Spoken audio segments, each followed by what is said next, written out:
I don't know if I have the right temperament to be a landlord. I'm probably too empathetic and forgiving to be making my living off of other people struggling to maintain a place to live. But according to my expert today, it turns out that I might just be coming at it from the wrong angle. Welcome to the Just Dumb Enough podcast, a show that acknowledges no one is always an expert by dispelling misconceptions with real experts. I'm your host as always, Colton Petrie. My guest today is Janet Tonkins. Janet is known as the Cash Flow Diva. She is a real estate developer, investor, and a hard money lender with over 100 properties across multiple states. She's with us today to help others find financial freedom through one of the more difficult-seeming avenues, rental properties. Hopefully, she can save people out there from nightmares like this. The realtor took the money and closed shop. Let's learn real estate.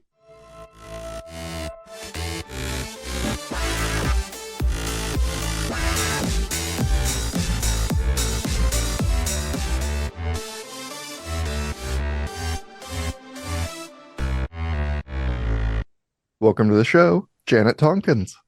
Hi, thank you, Colton. It's a pleasure to be here. I'm so very happy to be here on this lovely Monday afternoon. Thank you so much for being here. I'm very excited to talk with you today. Why don't you give a little bit of an introduction about who you are and what you do for the audience? I certainly will. Hi, I am Janet Tonkins, and I'm the Cash Flow Diva. I buy houses like other women buy shoes. And I've actually gotten into this quite by happenstance. And as a result of my parents' inability to have good credit scores and their inability to live from paycheck to paycheck and never owning anything. So, of course, back in 1973, I wanted to buy my 1973 white Cougar. And I'd been working at New Jersey Bell since the age of 16. So I did have the money available to me in my first cash down payment.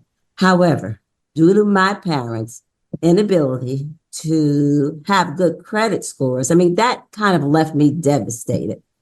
And of course, what I decided to do at that instance is I was not going to live as my parents did, from paycheck to paycheck and never owning anything. So what I was determined to do is to read every financial magazine, whether or not it was at that time, it was Money Magazine, it was Kiplinger, it was Inc. And so what that did for me is I also read a lot of the financial magazines. And so what I've read, or what I determined from everything that I read, was the way to wealth was through real estate investing. And so, according to Andrew Carnegie at the time, 90% of all folks that earned wealth came from their assets. And if you think about it, even all of your McDonald's, your Burger Kings, and a lot of your restaurants, where do you think, even though they have the intangible assets, the tangible assets and the real net worth come from the assets and owning things? So what I decided to do is to do what? Is to emulate success. And so what we did with my husband and I, who I've been married 43 years, we decided to purchase our first property. So in 1987, we purchased a 3-unit property where we lived on the second floor. We had a first floor tenant, and we had a 4-bedroom on the third floor. And today you would call that house hacking. Now, I want you to pay attention because we're talking about interest rates here. In 1987, we paid $90,000 for that one property, and interest rates were 9%. However, we did not, even though we had saved 20% down payment, because we were in an urban town, we only had to put 4% down. So we put the 4% down, and they paid our closing costs. And there are many first-time homeowner programs throughout the country. So you can take advantage of this as well. So we obtained that property for $90,000. held on to it because our rents were paid. And even though the taxes were high, and they still are today in New Jersey, our mortgage was covered. So we held on to that property. We sold it in 2005 for $415,000. How much did I say I paid for the property initially? 90,000. $90,000.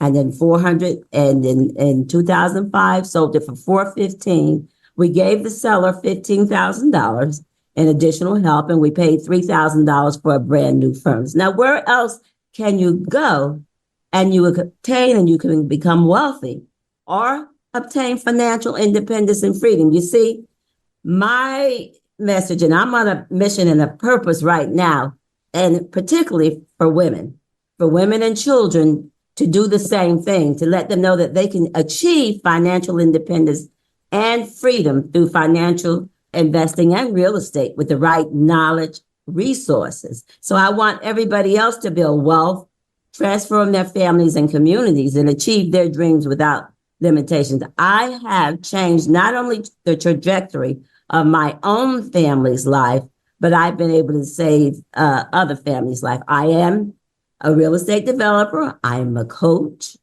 I'm an investor. I'm also a hard money lender and a private money lender with over 100 properties throughout Maryland, Georgia, and New Jersey. And I'm most proud of our 74-unit apartment building that we've built from the ground up, the first African Americans to do so in my hometown, for grandparents raising their grandchildren. Which is fantastic. And I mean, you're kind of living most people's dream for either one reason or another, where it's like some people just dream of owning property at all. And you're like, I came from a very hard place and still managed it. And from the other side, a lot of people are like, I'd love to quadruple my money. And you're like, I've done that more times than I can count at this point. Absolutely. And what I will say, though, Colden, it's not easy. What I say to my students and everybody else, it's definitely not a get-rich-quick scheme. If you've heard what I've said, I've been in this business since 1987.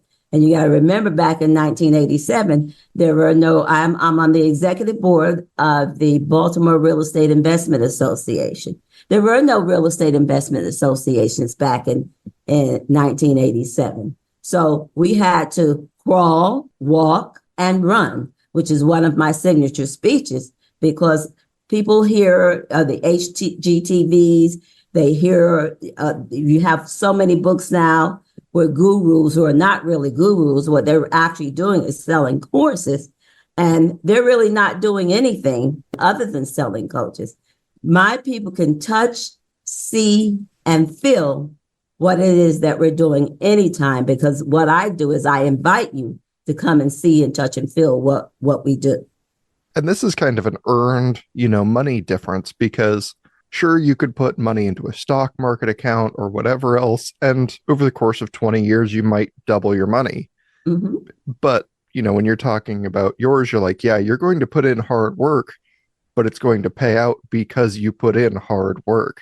So when you start helping people to do these same things, where is the best place to start? Well, Baltimore is one of those areas where you can still make money in real estate. You don't necessarily have to do it in your own hometown. I have some investors from New Jersey. I have some investors from Georgia.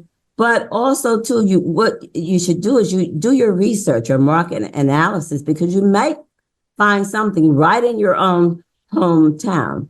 Right now, even in New Jersey, there are some properties, and even though, as I stated, that there are huge, the taxes on those, in some of my properties, I'm paying $7,000, $8,000, and $9,000 in taxes. But if you can find some off-market deals, for example, many of the properties that I paid for in New Jersey initially, and they're all two families, I think the most that I paid was $80,000 and $90,000, and today those properties are worth $400,000 and $500,000.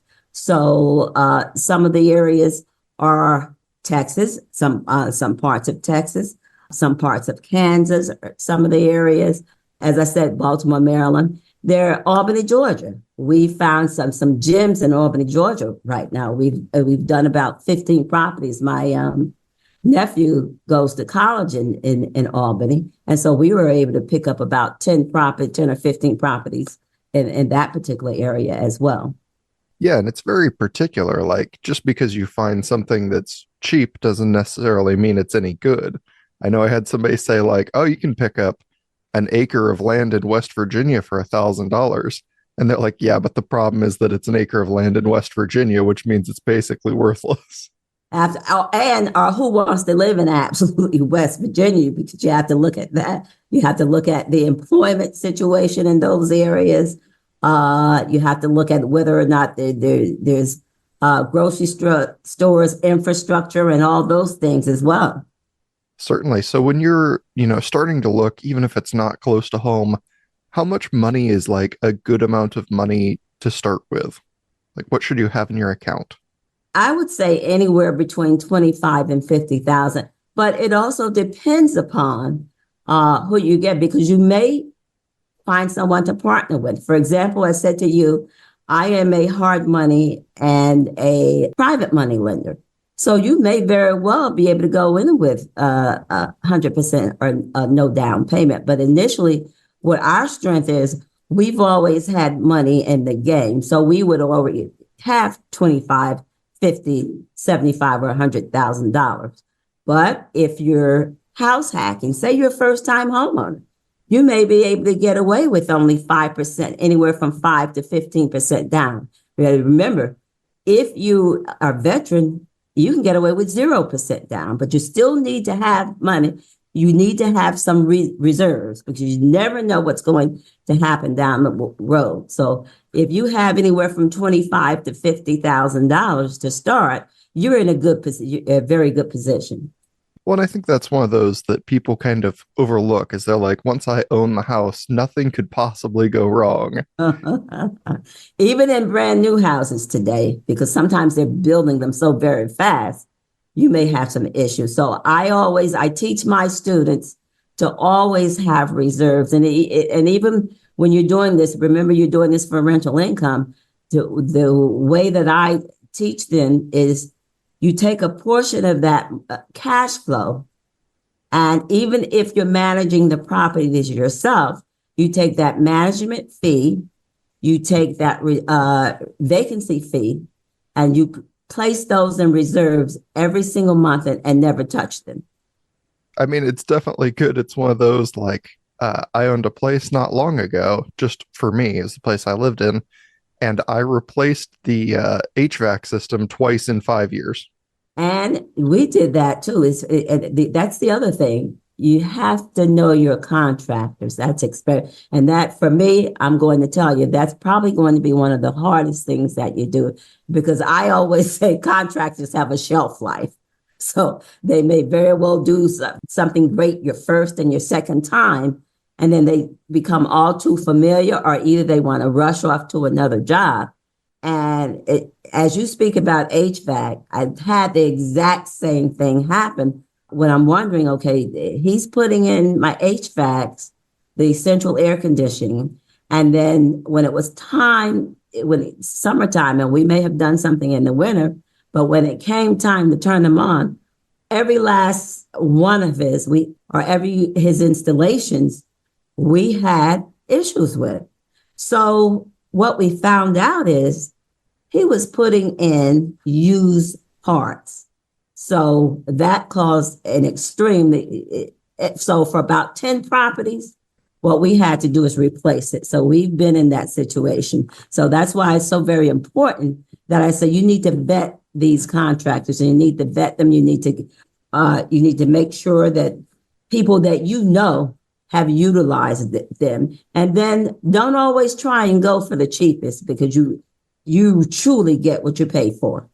Yeah, and you don't want to do that when you're talking about, a six-figure investment kind of property. Absolutely. Whether it's six figures, or even for even right now for our 10, 15, $20,000 properties, you still want to get the best person to go in there, because what you want to do is you want to think about the long term. And typically what we do is we make sure that the electrical components, your plumbing components are up to date, your roof is up to date, because these are the things that can hit you hard. And if you want to rehab them, if you get those things right the first time, then for 5 or 10 years, you may not have any issues. So say someone gets into this, they're doing pretty well, right? They've invested in a property or so. What is the like ideal position for an average person to be in? Should they have, one extra home on the side that is an income property, or should they aim to get like, 10 commercial properties under their belt?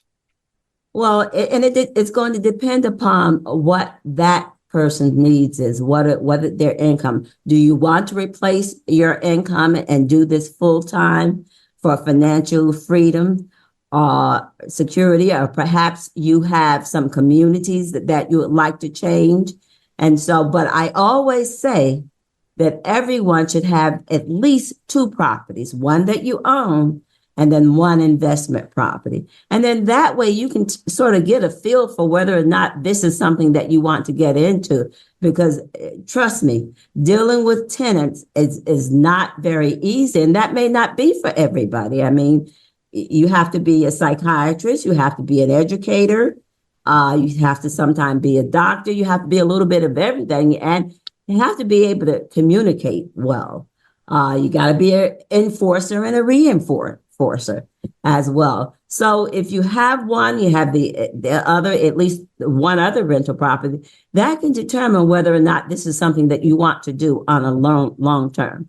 I have some students that they want 10 or more. And yes, that's what they've actually accomplished. Some only wanted 1 or 2, but what I always do, start with the end in mind, work backwards. So if you want to replace your income, then perhaps you will need 10. And then what do you need to make a month on that? What's your cash? And the important thing is, what cash flow would you like to replace? So if you want to make $500 on every single property, and then you want to make $5,000 a month, then that means you'll need to get that amount of property to replace your. And then I also let them know that if you don't want to be a landlord, then there are some alternative ways of financing. For instance, I also buy mortgage notes, especially during COVID. It was extremely hard. Nobody was buying or selling during that particular time frame. So what I started doing is, I couldn't lend at the time, so I started buying mortgage notes. And then you have real estate investment trusts, and then Bezos has a fund called Arrive, where he buys all sorts of properties, whether or not they're single families or multifamilies, but with as little as $100, you can become a part of his investing mechanism as well. Interesting. Are there like, large things to be aware of when you look at the difference between, this very cheap entry level investing and like, the very commercial investing where you're like, I'm going to own an apartment building? Oh, absolutely. That's a big. I tell people that when it comes to development, you need to have lots of money in reserve, because what happens often with apartment buildings, you're spending money sometimes 2, 3, 4, 5 years before you actually see the fruition, or before you actually see the building, because you have to go through city council, depending upon what you want to do. And for our apartment buildings, what we do is affordable housing. But what makes the apartment buildings and the housing affordable is, the building is all the same, and you're still dealing with your contractors, you're still dealing with windows and steels and HVAC. Those prices, as a matter of fact, are the same if you're doing a market rate. So you're going to have money in reserves.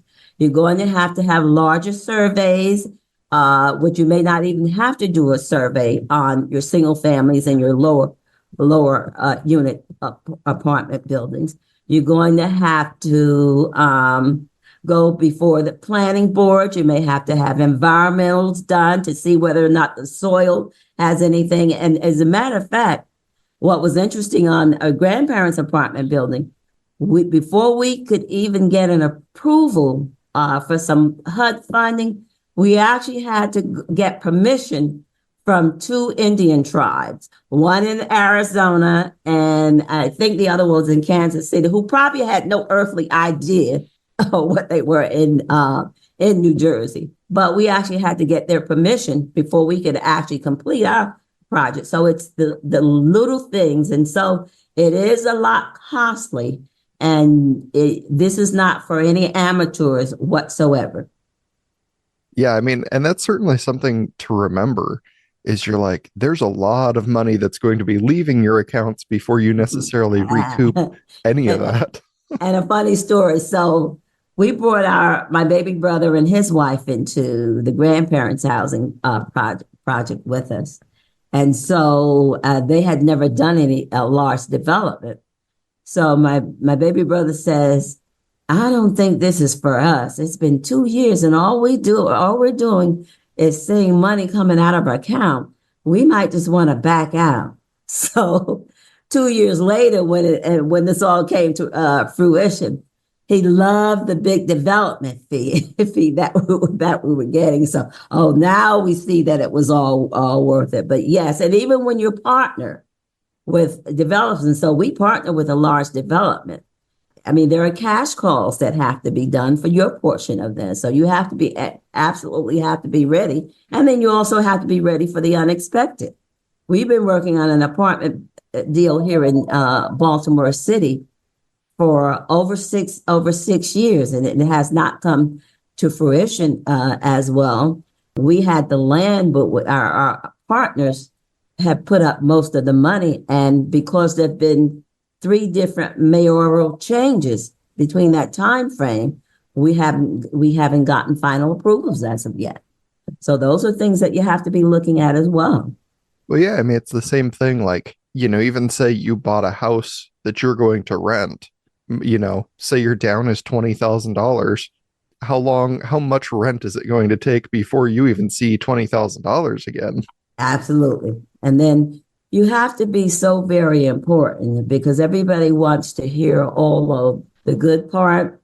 So I would say 15 years ago, we were looking in Atlanta and this was a 100-unit building.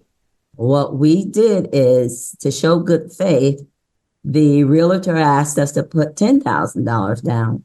We put $20,000 down. However, we hadn't done, we weren't as savvy as we are now. And we didn't have any mentors or anything like that. But the realtor took the money and closed shop. And so my brother lost his entire life savings. He put up $20,000. And as opposed to now, we know this goes to a title company. You do not give anything to a realtor. You put everything in reserve through your title company, and then you choose the title company. You don't let anybody else do that for you. So those are some of the bad things that will happen when you're going through your journey. Well, and like you said, there's a psychological aspect to some of this too, because, if you're a landlord, like, you're going to hear people having hard times out there. Mm-hmm. And I don't know how you find that balance between, like, hey, it's okay, this happens to everybody, and hey, I need my money. And that really is a hard thing. I mean, but most important when it comes to that, you have to do your due diligence up front, because you don't want to get a bad tenant in there, because it's extremely hard to get them out. I don't care what state you're in. And the other thing is, when you're investing, that's one of the things you need to determine. Is this a tenant-friendly state or a landlord-friendly state? So those things are very, very important. Then for me, you're going to be dealing, because half of our portfolio is what we call subsidized tenants. So you're going to hear that more often from the subsidized tenants than your market rate tenants. So typically, what I try to do is manage and set the expectations up front. And you want to start off in a hard, just like you do with your children. You kind of start off harder, And then what you can do is later on, what you can do is you can be a little softer as it goes on. And then you need to learn your tenants. Most of our tenants stay with us for 10 to 15 years because of the type of landlord that we are. This is a ministry to me too, because my thing is I try to treat tenants the way that I want to be treated. And remember, I was a tenant for a long time, so I had some good landlords and some bad landlords. So I try to emulate the good landlords. And it is a striking balance. And remember, it's not what you say, it's how you say it. And then everything is documented in detail. But I try to give my tenants that have been with me for a long time, if they've gone through some hard times, then I'll work with them. But if it's a tenant that's constantly late and they've already established that pattern, and I tell them up front, before they even move in, at the lease, at the move in, look, I understand I'm a communicator. I understand that you may have some difficulties down the road, but since I'm a communicator, I expect you to call me and tell me that you're having issues, because if I don't hear from you by a certain time frame, your money is due between the 1st and the 5th of the month. And if I don't hear from you by the 6th of the month, then I'm down at the courthouse. But if you call me in advance and tell me, say, Miss Janet, I'm having problems, then I'll work with you. Well, yeah, and there's a large difference between like, hey, this is the first time it's ever happened in 15 years versus, it happens once every 15 months or it happens once every 15 weeks. Like those are very different kind of tenants. Those are very different, absolutely. And so you have to treat them accordingly. Well, and I imagine like you get to know a lot of these people very well because, you've been their landlord for a decade or 2 decades. Like you've seen their children grow from non-existent into coming into high school kind of thing. Absolutely right. Some of them become my children or like my children. As a matter of fact, one of my ministries and what I do as a servant, because I am a servant of God, I have purchased bedroom sets. I give scholarships to the ones that are going off to college for the first time. If some of them need, I got a call the other day. Some of them need school clothing or books or things like that.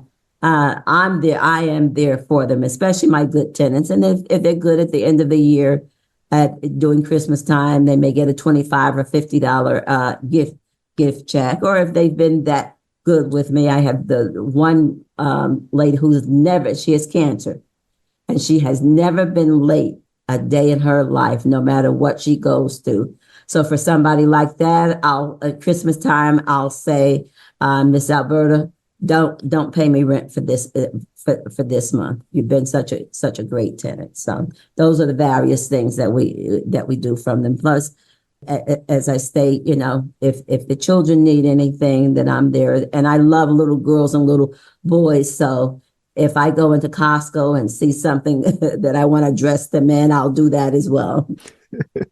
Yeah, I mean, what made you want to do better for the people moving into your properties? Because that is, unfortunately, it's not the norm. Most people are like, I want to make my money. I need my money. That's it. End of story.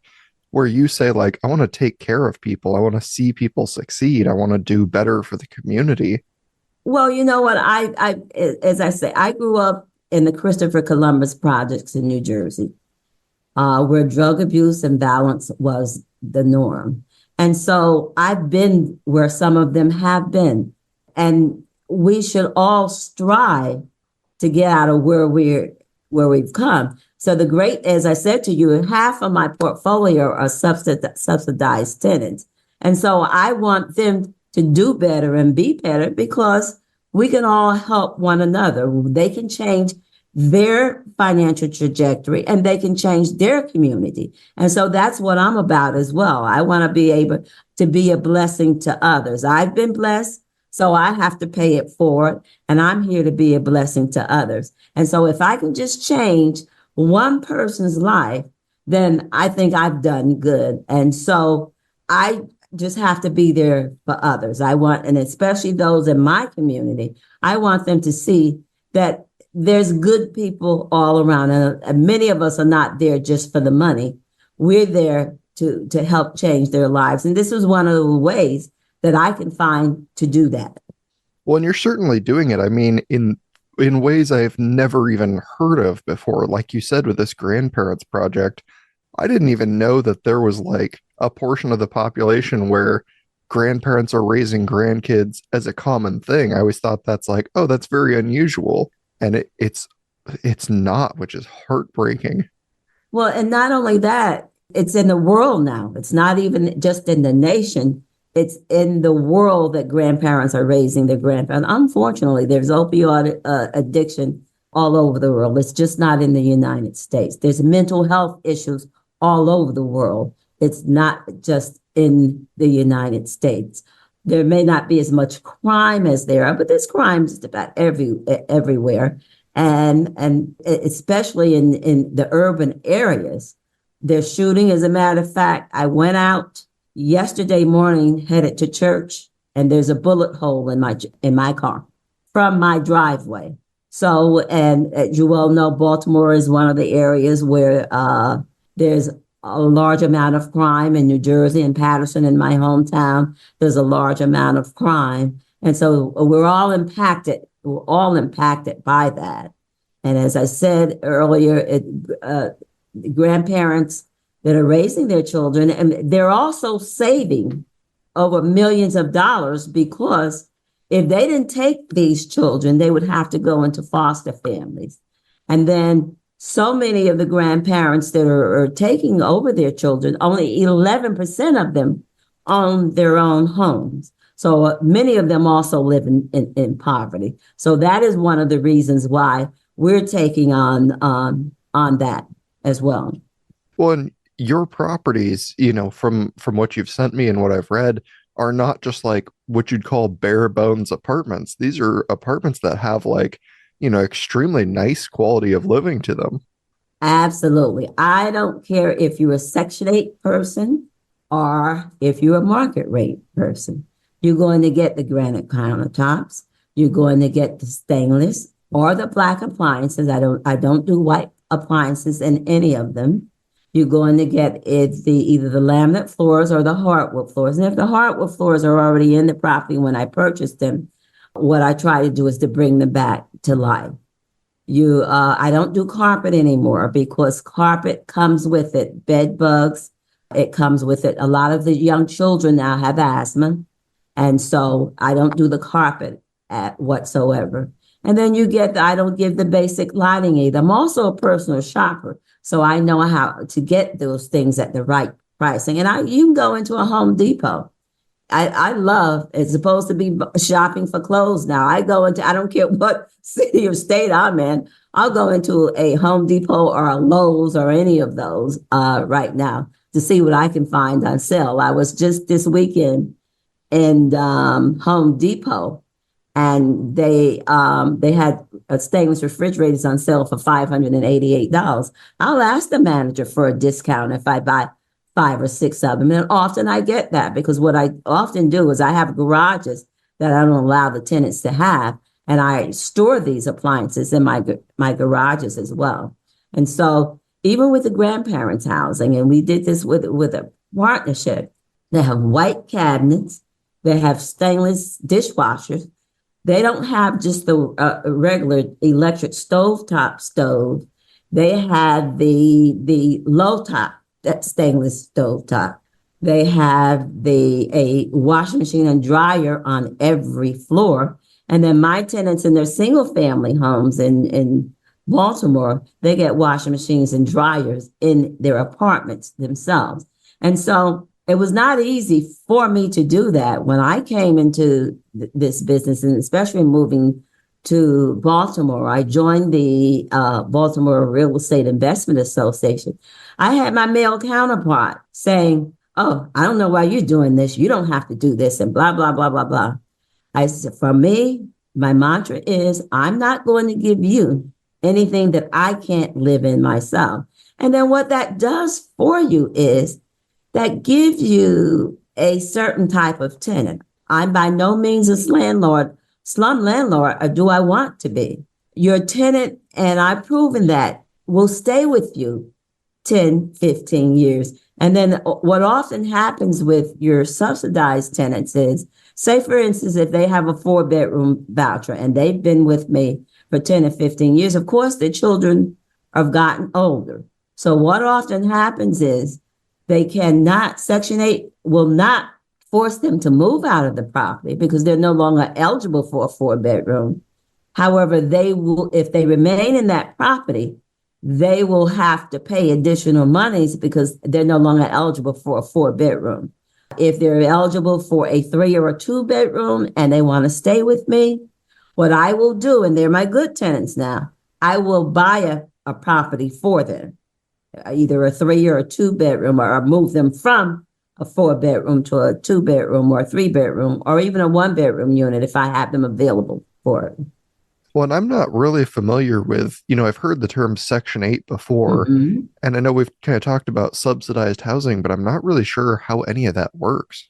Okay, so Section 8, and we really shouldn't be calling it Section 8 anymore. Matter of fact, I'm writing a book on that. No, do not call me Section 8. It's called the Housing Choice Voucher Program, and it's throughout the United States. So typically what happens, someone that's in poverty, okay, under a certain income level, if they cannot afford a property, they can go down to their local housing authority and try to qualify. Now, what was happening in the past is they were on waiting lists for 10 or 15 years. However, as a result of COVID, it has opened up now. And so they're getting vouchers where they can pay no more than 40% of whatever their rental income. So the government, or HUD, who oversees the Housing Choice Voucher Program, will allow them to go to any landlord that will accept them. And not all landlords accept them, because that comes with some preconceived notions, and some of them are true and some of them aren't true. Some consider that everybody will tear your housing up. And once again, I go back, it's to you. You have to set some standards. In other words, I just don't take any Section 8 person that has a voucher. What I do, and you must screen them the exact way that you screen a market rate tenant. So what that means is, for both my market rate and my Section 8 tenants, they must qualify. That means I have to do a credit check. I have to do a background check. I actually go physically see, before any of my tenants move in, how they're living. And I'm doing that unannounced, okay? Because I don't want them to clean up before I actually get there. So I do all of those things. So you have to do that. Now, with the voucher tenants, HUD is either going to pay 100% of their rent and give them money towards their utilities, or anywhere between 50% or more of their rent. I mean, some folks, I just put a young lady in New Jersey in February. She only has to pay $13 towards her rent. There's some that only have to pay $14 and $9 towards their rent, but then they are still responsible for utilities. Now, in a single family property, that means they still have to pay the gas and electric. They still have to pay the water bill. And so that's where many of them get into trouble. I had to actually evict someone that only had to pay $14 a month. And so he didn't pay his $14 a month. And I'm not going to take them for $14 a month every month. So I let it get to $140. But he had not paid his water bill as well. And those are some of the things that you have, and you have to be very wary of and be very careful of. And your leases must be very, very important that you cover all of these things in your lease. Was that something that can fall back on you because you own the property? Like, Oh, even if absolutely. Yes, the water bill can become a lien on my property if I don't pay the water bill. So typically what you have to do is you have to manage that every single month. And if they're not paying the water bill, then you need to be taking them to court for that as well. So to either get them out or to have them pay the water bill so that you can put it in. If they're employed, then you may want to garnish their wages if that's not going to happen. So yeah, your water bill, you don't have to worry about your gas and electric, but your water bill absolutely become a lien on your property, which they can take your property for a tax sale if it's not paid. That's a really, I mean, I could see at first I was like, well, why wouldn't you? If you're getting paid by, the government program, like what's the difference between that and a normal income? And then I see like, oh, well, because if they don't pay their utilities, it's still your problem. And you're like, oh, that's new. Only the water. They still are responsible for for their own gas and electric. And the only thing with the gas and electric, is pretty easy for them. They can get assistance, at least one-time assistance, just about in every state from the gas and electric if they're unable to pay for it. Interesting.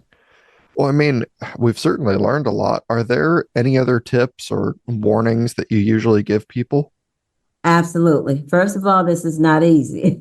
This is not an easy game. So you have to be sure that this is something that you actually want to get in. It can be quite lucrative as well. But I've also been on the other side where I've seen folks lose properties because of their inability to manage it and to manage properly. So the other tips that I would recommend is, number one, always do your due diligence. You want to determine whether or not the property is in a good area, because just because you have a Section 8 tenant, they have the same ideas that we have as well. Most of them want to live in safe neighborhoods. Most of them want their kids to go to good school systems. So these are the things that you should be. You want to be close to transportation. You want to be close to hospitals. You want to just think, what I always say, treat people the way you want to be treated. And would you want to live in a certain area that you're going to be giving your prospective tenants? Those are one of the things. And then everything, it's all about relationships too. You want to build relationships with tenants. You want to build relationships with your banks. You want to build relationships with your credit unions. We have never been turned down whatsoever for any of the bank loans, even when the banks are not giving mortgages, even in a pretty much situation because of the interest rates right now as to where they are. But because of our relationships that we've established with them, we don't have any problems whatsoever. So I'm going to say, build your relationships, build teams, learn as much knowledge as you would anything. And then your team should consist of a realtor and a good investment realtor, an attorney. You don't just want a criminal attorney. You want a real estate attorney. Think of it when you're choosing a doctor. If you have heart problems, you're going to choose a cardiologist. You're just not going to choose a general MD. The same thing with an accountant and a CPA. You don't just want a general accountant. You want an accountant that's well-versed in the real estate. And then what you want to do is you want to vet your contractors. You want to get, if you have to rehab the property, you want to get 3 or 4 quotes from a contractor as well. And then if you're going to obtain a mentor, you make sure you're a mentor. You vet that. You do your due diligence. Make sure that they're doing exactly what they're saying and they're just not selling you in coaching. Certainly one of those, like, anyone can give advice, but not everyone can give good advice. Absolutely. Absolutely. Yeah, fantastic. Well, Janet, this has been awesome. Thank you so much for being here with us today. I wanted to make sure people know where to find you if they're looking to find more from you. Okay. They can find me at thecashflowdiva.com, or you can email me directly, Janet at thecashflowdiva.com. And so, Colin, I just want to thank you. I mean, you are absolutely amazing as well. And I appreciate you as well for having me on. Thank you for saying that. I've appreciated your time immensely. Thank you so much for being here. Well, it's definitely more dicey than I thought with the rules and penalties, but it also seems like it carries a lot more power for growth on both sides of the situation if you handle it correctly. This is the last week of March, so there's a little time left to change these rankings. Number 1, the United States, led by New York, California, and Illinois.